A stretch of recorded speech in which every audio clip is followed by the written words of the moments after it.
یہ میں بات کیوں کر رہا ہوں؟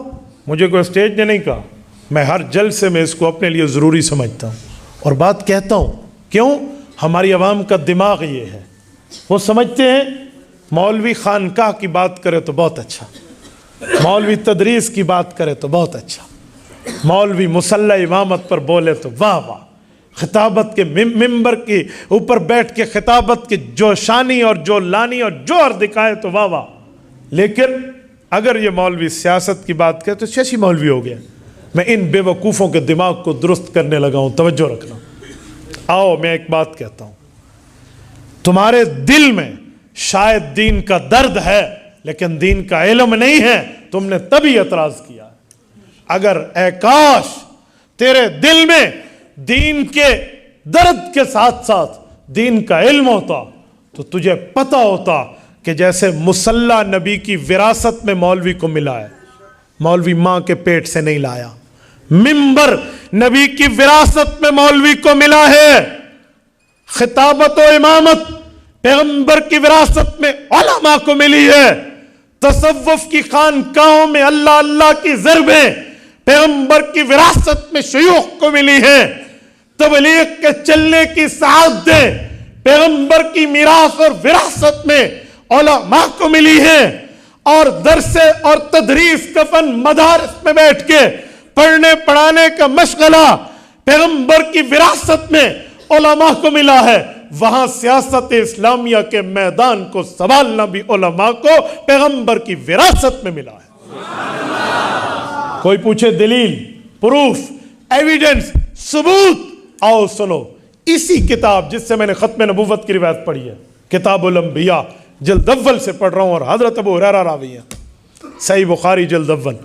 اللہ کے رسول نے فرمایا کانت بنو اسرائیل تسوسہم الانبیاء کلما ہلک نبی خلفہ نبی وانہ لا نبی بعدی فسیکون بعدی خلفاء فیکثرون۔ کہا لوگو انبیاء آتے تھے، انبیاء کرام دین کا کام بھی سنبھالتے، سیاست کا کام بھی سنبھالتے۔ اچھا، فرمایا جی ہاں، اور میں انبیاء میں آخری نبیوں کا سیاست دان آخری نبی بن کر آیا ہوں۔ وَإِنَّهُ لَا نَبِيَّ بَعْدِي، میرے بعد نیا نبی نہیں آئے گا۔ تو پھر مشن آگے کون چلائے گا؟ موقف کون چلائے گا؟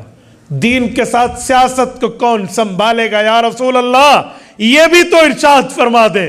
فرمایا فَسَيَكُونُ بَعْدِي خُلَفَاء، میرے بعد میرے علماء یہ خلفاء میرے نائب بن کر آئیں گے۔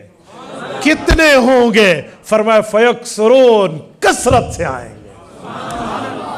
میرے نبی نے جہاں نماز سمجھائی، مصلی امامت عالم کے حوالے وراثت نبوت میں کیا، بیان سمجھایا، ان من البیان لسحرا کہہ کے ممبر خطابت کے لیے عالم کے حوالے وراثت نبوت میں ہوا، اور وَيُزَكِّيهِمْ کے تحت خانقاہوں کے پیران طریقت، شیوخان سلوک کو اگر لوگوں کے دل کے تزکیے کے لیے، اللہ اللہ کہلوانے کے لیے اگر پیغمبر کی وراثت میں وہاں وہ لے کر بیٹھے ہیں، ایسے کوئی قاری، کوئی مفتی، کوئی عالم، کوئی مفسر، کوئی محدث، کوئی فقیہ دین اسلام کو پڑھنے پڑھانے سمجھنے سمجھانے سننے سنانے کے لیے مسجد، مدرسہ، مکتبہ اور مکاتب میں بیٹھا ہے پیغمبر کی وراثت میں، تو آج جمعیت علماء اسلام بھی اسمبلی میں بیٹھی ہے پیغمبر کی وراثت۔ یہ حدیث اس پر دلیل ہے میرے بھائی۔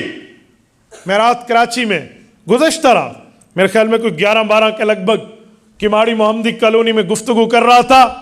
میں نے کہا وہ لوگ مجھے کہتے ہیں مولانا پہلے تو اچھی بات کرتے تھے، آپ سیاست کی بات کرتے، سیاسی مولوی بن گئے ہو۔ میں نے کہا سنو، یہ بیچارے وہ ہیں جو سمجھتے ہیں کہ دین اور سیاست جدا ہے۔ جی نہیں، جلال بادشاہی ہو یا جمہوری تماشا ہو، جدا ہو دی سیاست سے تو رہ جاتی ہے چنگیزی۔